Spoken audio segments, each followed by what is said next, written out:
Lookism का recent chapter, जैसे कि सभी फैंस ने एक्सपेक्ट किया था कि चैप्टर कुछ खास नहीं होगा, एंड हाँ, चैप्टर कुछ खास नहीं था, चैप्टर एक बिल्डअप था। पर इस चैप्टर में कुछ छोटी मोटी डिटेल्स है, उन पर बात कर लेते हैं, नेक्स्ट चैप्टर की प्रेडिक्शन कर लेते हैं इस वीडियो में। तो without wasting any time let's start the video. तो जैसा कि हमने लास्ट चैप्टर में देखा था कि टॉमली ने अपनी 4 मास्टर्स के साथ जे पर अटैक कर दिया है। अब फैंस ने एक्सपेक्ट कर लिया था कि जे खड़ा होगा, जे एक बिग शॉट है और वो इतनी जल्दी तो नहीं हारने वाला। एंड हम देखते हैं कि जे ने वो अटैक डॉज भी कर लिया था। पर अगर ये अटैक जे के मुंह पर डायरेक्ट पड़ता तो जे का यहीं पर काम 25 हो जाता। वो तो बढ़िया है कि जे ने एंड टाइम पर डॉज कर लिया। लिटरली तुम देख सकते हो कि सिर्फ उस पंच के टच होने से ही जे को कितना ज्यादा डैमेज मिला है। इवन यहाँ पर टॉमली क्लियरली बताता है कि उसने अपनी स्ट्रेंथ को होल्ड बैक भी किया था। तो देखो यहाँ पर टॉमली जे के बारे में याद कर लेता है, क्योंकि टॉमली बताता है कि एक बार मिस किम ने उसे किसी बड़े बंदे के पास्ट में देखने के लिए बोला था। अब देखो टॉमली यहाँ पर जे को किंग मेकर बोलकर बुलाता है। तो अब यहाँ पर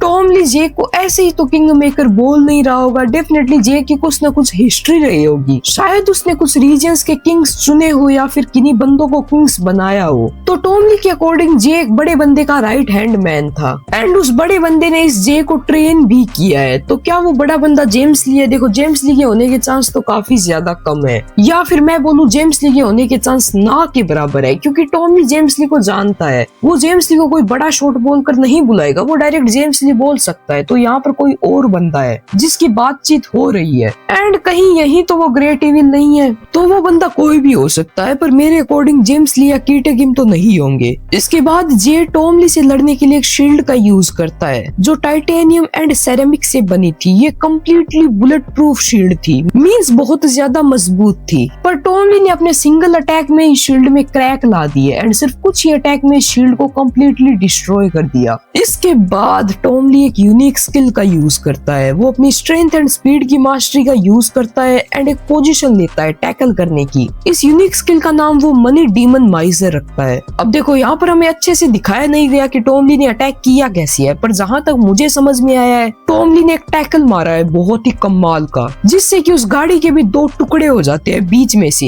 एंड जे की शील्ड के भी छोटे छोटे टुकड़े हो जाते हैं, एंड हमारे टॉमली भाई साहब को कुछ नहीं होता। तो देखो टॉमली ने अपनी फर्स्ट यूनिक स्किल दिखा दी है। मुझे लगता है कि टॉम के पास इससे भी ज्यादा यूनिक स्किल्स होगी, एंड अगर टॉमली के पास भी यूनिक स्किल्स है तब तो पक्का प्री जनरेशन के दूसरे बंदों के पास भी यूनिक स्किल्स होगी बहुत सारी। तो रेडी रहना, हमें काफी सारी यूनिक स्किल्स देखने को मिल सकती है। एंड जैसे की बात करें इस यूनिक स्किल की, तो इसमें सिर्फ टॉमली ने स्ट्रेंथ एंड स्पीड की मास्टरी का यूज किया है। अभी भी टॉम के पास 2 मास्टरी और है, काफी ओपी यूनिक स्किल है। एंड यहाँ पर हमारा जे भाई साहब भाग जाता है टॉमली से, एंड ऐसा भी नहीं था कि जे को अपने प्लान के लिए भागना पड़ता है। हो सकता है कि वो अपने प्लान के लिए भागा हो, पर जे क्लियरली एडमिट भी करता है कि वो सिर्फ 2 मिनट एंड 4 सेकंड के लिए टॉमली का सामना कर पाया। मींस अपने जे की टॉमली के सामने कोई औकात नहीं है, बट स्टिल जे के अकॉर्डिंग उनका प्लान बिल्कुल परफेक्टली चल रहा है। एंड सेकंड एफिलिएट में हमारे फर्स्ट जनरेशन के किंग्स के अंडर काम करने वाले बंदों ने ब्लैक वर्कर्स को हरा दिया था,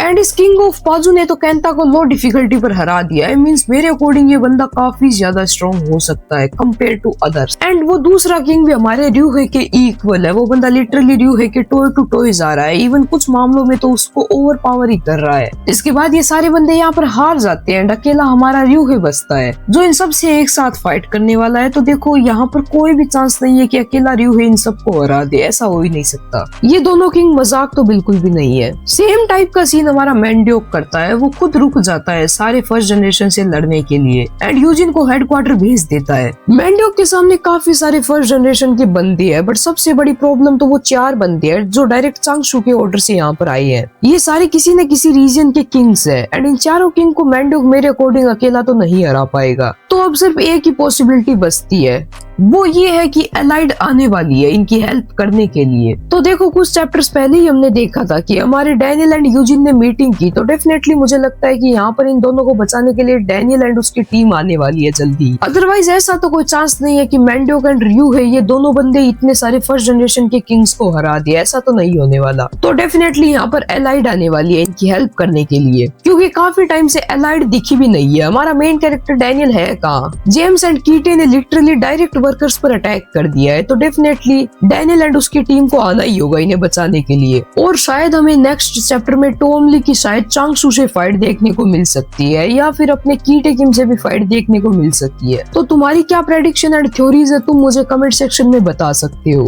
एंड सब्सक्राइब कर लो ऐसे डिटेल्ड वीडियोस के लिए। मैं मिलता हूँ आपसे नेक्स्ट वीडियो में, तब तक के लिए बाय बाय, टाटा, सायोनारा। एंड टॉम ली ने प्रूफ कर दिया बाप बाप होता है।